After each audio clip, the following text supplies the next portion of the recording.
탈레반이 카불에 입성하면서 정부의 무조건적인 항복을 요구하던 그 순간 김여정은 한미연합훈련을 중단하지 않으면 선제 공격 능력을 계속 강화해 나가겠다고 협박했습니다. 문재인 정부는 침묵으로 일관하고 있습니다. 문재인 대통령은 8.15 광복절 경축사에서 끊임없이 한반도 평화를 꿈꾸고 평화와 번영의 통일 한반도라는 꿈을 포기하지 말자고 호소했습니다. 문재인 대통령은 이제는 제발 김정은에게 비핵화 의지가 있다는 꿈에서 깨어나 핵을 가진 북한에 어떻게 대응할 것인지 구체적인 국가 전략을 제시해 주기를 바랍니다. 문재인 대통령은 한가한 꿈 얘기나 하지 말고 북핵 증강에 대응한 국가 전략을 밝혀야 한다라는 주제로 한 말씀 드리겠습니다. 미국 역사상 최장기 전쟁이었던 아프가니스탄 탈레반과의 20년 전쟁은 1975년 4.20에서의 옥상 탈출 그 자체였습니다. 그러나 현재 우리가 주목해야 할 것은 현 시점에서 김정은이 무슨 생각을 하고 있을까라는 점입니다. 김정은은 20여 년 동안 계곡에 의지하여 미국의 온갖 제재와 군사적 공격을 이겨내면서 끊임없이 미국을 흔들어온 탈레반이 드디어 미군을 철수시키는 모습을 보면서 앞으로 20년 정도 핵으로 미국을 계속 흔들면 한반도에서 미국을 철수시킬 수 있을 것이라고 확신하고 있을 것입니다.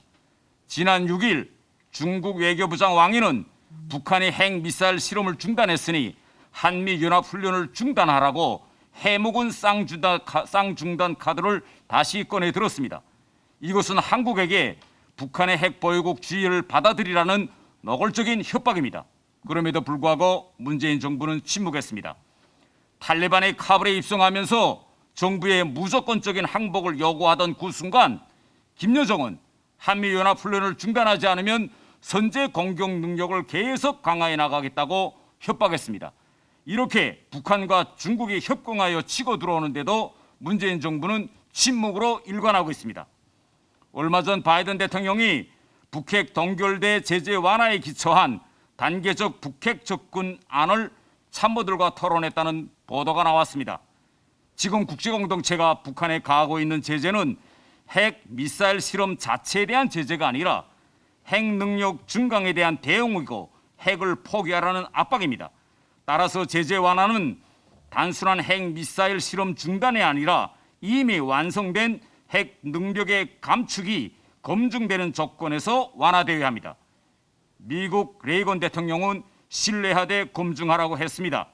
검증이 없는 단순한 동결에 기초한 제재 완화는 북한을 핵 보유국으로 인정해 주는 것이며 우리 정부가 결사적으로 막아야 할 접근법입니다. 그럼에도 불구하고 문재인 대통령은 8.15 광복절 경축사에서 끊임없이 한반도 평화를 꿈꾸고 평화와 번영의 통일 한반도라는 꿈을 포기하지 말자고 호소했습니다. 지금 국민들은 대통령으로부터 한가하게 꿈 얘기를 듣자는 것이 아닙니다. 바이든 대통령은 이번 아프가니스탄 철수 이후로 미국은 국익이 없고 싸울 의지가 없는 나라를 위해 전쟁을 하지 않는다고 하였습니다. 우리가 그저 흘려보낼 말이 아닙니다. 지금 국민들은 대국들이 우리 어깨 너머로 자기만의 국익을 우선시하면서 검증 없는 북핵 동결에 기초한 제재 완화로 움직이지 않는지 그에 대한 문재인 정부의 입장은 무엇인지 궁금해하고 있습니다. 문재인 정부의 한반도 평화 프로세스는 북한의 핵무장을 강화할 시간만 벌어준 속빈 강정이었다는 것이 이미 판명되었습니다. 문재인 대통령은 이제는 제발 김정은에게 비핵화 의지가 있다는 꿈에서 깨어나 핵을 가진 북한에 어떻게 대응할 것인지 구체적인 국가 전략을 제시해 주기를 바랍니다. 핵무기를 보유한 북한 앞에서 핵 문제를 우회해서 항구적인 평화로 갈 수 있는 길은 없습니다. 내일 21일부터 성김 미 국무부 대북 특별대표가 한국을 방문합니다. 우리 정부는 미국 측과 한가하게 꿈 얘기나 하지 말고 바이든 행정부가 중국의 쌍중단 카드를 받아들이려 하지 않는지 아니면 검증이 없는 북핵 동결대 제재 완화에 기초한 단계적 접근법으로 가려 하지 않는지 구체적으로 확인해보고 그에 대한 입장을 밝혀야 합니다.